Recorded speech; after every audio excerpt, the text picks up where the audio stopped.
manipuler parce que tu connais. Le diable a dit quoi? Il dit des péchés, de nos péchés. Parce qu'il va venir te mettre dans la tête, commencer à te dire qu'attends. Tu as même lu la Bible là, c'est quoi? C'est la philosophie. C'est quelqu'un, c'est un humain qui a écrit, c'est ceci ou cela. Tu commences à enregistrer tout ça là. C'est tout simplement pour te décourager. Pour que tu ne puisses pas continuer à lire la Bible. C'est depuis la semaine dernière que j'ai dit. Quand je commence à lire et que le sommeil me prend, c'est là où je vais me chercher à lire. Je veux faire partir ce sommeil. Parce que ce sommeil-là n'est pas simple. Il n'est pas simple. Parmi les exigences, on nous demande de lire la Bible tous les jours. Lire la personne là, aller braquer quelque part, aller braquer. Tu n'auras plus envie de marcher avec elle. Tu n'auras plus envie de marcher avec elle. Sauf si toi aussi tu es d'accord pour aller braquer, faire des trucs ici. C'est là où tu vas accepter. Mais si tu découvres la personne, tu ne peux pas marcher avec elle. Donc, quand on te demande de lire la Bible, c'est pour découvrir Jésus-Christ, c'est pour découvrir Dieu, pour mieux marcher avec lui. Tu dois découvrir ce qu'il veut, ce qu'il attend de toi. Hein? Parce que tout est dans la Bible. Toutes les solutions à nos problèmes sont dans la Bible, dans la parole de Dieu. C'est pour cela que la première exigence, c'est de lire la Bible tous les jours. Donc, si tu ne faisais pas les efforts de lire la Bible tous les jours, prends quand même un seul verset, tu lis. Ça va t'aider. Et pour lire la Bible tous les jours, pour mieux connaître le Seigneur, allons.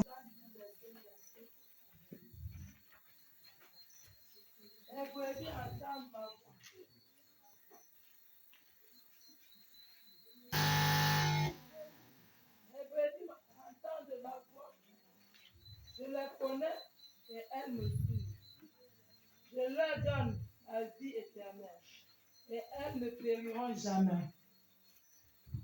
Et personne ne les radirera de même main. Amen. Amen. C'est ce qu'on disait tout à l'heure. Osée, chapitre 4, verset 6. Vous terminez avec le premier point, la Bible.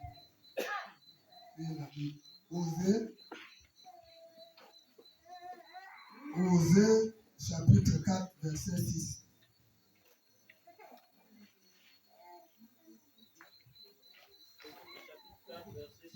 La parole de Dieu déclare: Mon peuple est détruit parce qu'il lui manque la connaissance. Puisque tu as rejeté la connaissance, je te rejetterai et tu seras dépouillé de mon sacerdoce. Puisque tu as oublié la loi de ton Dieu, j'oublierai aussi tes enfants. Amen. C'est clair. On n'a plus besoin de revenir sur ça. Mon peuple périt pour faute de connaissance. Donc, faisons un effort d'arriver à cette connaissance. Le deuxième point, ou la deuxième exigence, c'est parler avec Dieu tous les jours à travers la prière.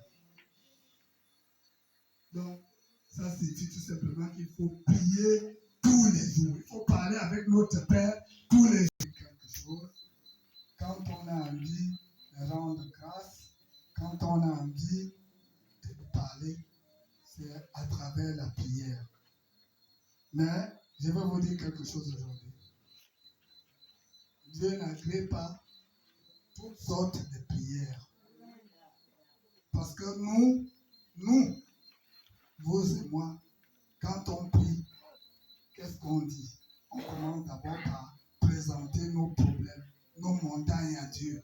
Seigneur, j'ai tel problème. Seigneur, je veux l'argent. Seigneur, je n'ai pas de mari. Seigneur, je n'ai pas d'enfant. Seigneur, ceci ou cela. Est-ce que c'est comme ça qu'il faut faire la prière? À partir d'aujourd'hui, comprenez que pour bien parler avec votre Père qui est dans les cieux, commencez d'abord à rendre grâce, à lui montrer combien de fois il est important, combien de fois il est le créateur du ciel et de la terre, combien de fois, commencez d'abord par là avant de lui soumettre. Avant de lui soumettre vos problèmes. Parce que parfois, quand tu commences par tes problèmes, il dit, donc, si celui-là est venu vers moi, c'est comme quand vous avez des enfants. Il y a des enfants qui viennent vers les parents, c'est lorsqu'ils ont des problèmes. Quand ils n'ont pas de problème, ils ne viennent pas vers les parents. Quand ils ont des problèmes, ils ne peuvent pas dire même bonjour à leurs parents s'ils sont ailleurs. Mais quand tu les vois, tu sens que là, il y a un problème. Et toi aussi même, à partir de là, quand tu le vois déjà venir, si tu as un parent qui est aussi un peu façon, tu peux l'éviter, tu peux l'esquiver, parce que tu sais que là où il vient là, c'est parce qu'il a un problème.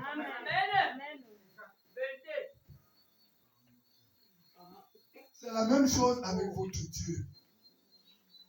Est-ce que tout le temps, tu dois toujours aller vers lui parce que tu dois lui demander le travail? Est-ce que tu dois toujours aller vers lui parce que tu lui demandes l'argent? Est-ce que tu dois toujours aller vers lui parce que tu lui demandes de te faire voyager? Est-ce que tu dois toujours... Non. Donc, certaines prières ne sont pas agréées. Certaines prières ne sont pas agréées. Comment d'abord aller dire que Seigneur, tu es le roi des rois, tu es le créateur du ciel et de la terre. Tu as fait toutes choses. C'est toi le grand, c'est toi ceci. Quand tu commences, maintenant quand tu viens poser son problème, il va dire, ah, il y a des choses qu'il reconnaît. Donc s'il reconnaît ça là, si j'essaye de lui rendre service, ou bien si j'essaie de résoudre son problème, il va toujours reconnaître. Amen. Il va toujours reconnaître. Donc, faisons attention à nos prières. Parce que tu vas dire que depuis que j'ai commencé à prier, là, ça fait 10 ans. Je ne suis jamais exaucé. Depuis que j'ai commencé à faire ceci, je fais des jeûnes, je fais cela, je ne suis pas exaucé. C'est parce que tu t'adresses mal à ton papa. Tu ne peux jamais te vouloir du mal. Donc, il faut prier tous les jours. Prier tous les jours. Même si c'est 5 minutes. Prier tous les jours, ça ne signifie pas forcément que vous voyez 1 heure, 2 heures. Avant de sortir, dis même que Seigneur, merci, parce que tu as fait en sorte que je vois le jour. Tu es le roi des rois, tu es le grand, tu vas encore me protéger comme tu as l'habitude. Même 5 minutes, ça suffit. Mais il faut prier tous les jours. La troisième exigence, c'est permettre à Dieu de prendre le contrôle de ta vie par ton obéissance, ta soumission à sa parole et sa volonté. Amen. Est-ce que tu as laissé Dieu prendre le contrôle de ta vie? Est-ce que tu l'as laissé prendre le contrôle de ta vie? Prendre le contrôle de ta vie signifie tout simplement que tu dois marcher selon sa volonté. Tu dois marcher selon sa volonté. Toi-même, dans ton faire intérieur, dans ta réalité intrinsèque, est-ce que je marche selon la volonté de Dieu? Tu sais aussi, quand tu ne marches pas selon la volonté de Dieu, nous ne voilons pas la face. Amen.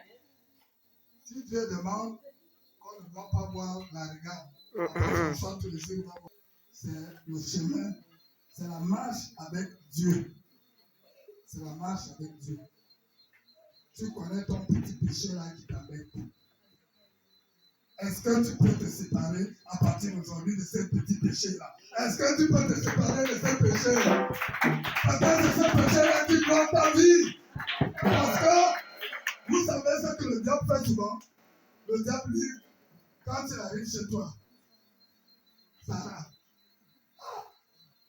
quand je vois Sarah là, elle chante bien la chorale.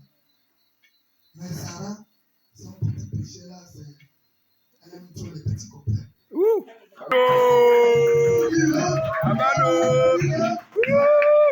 Vérité. Amano. Ah, ça. Ah ouais.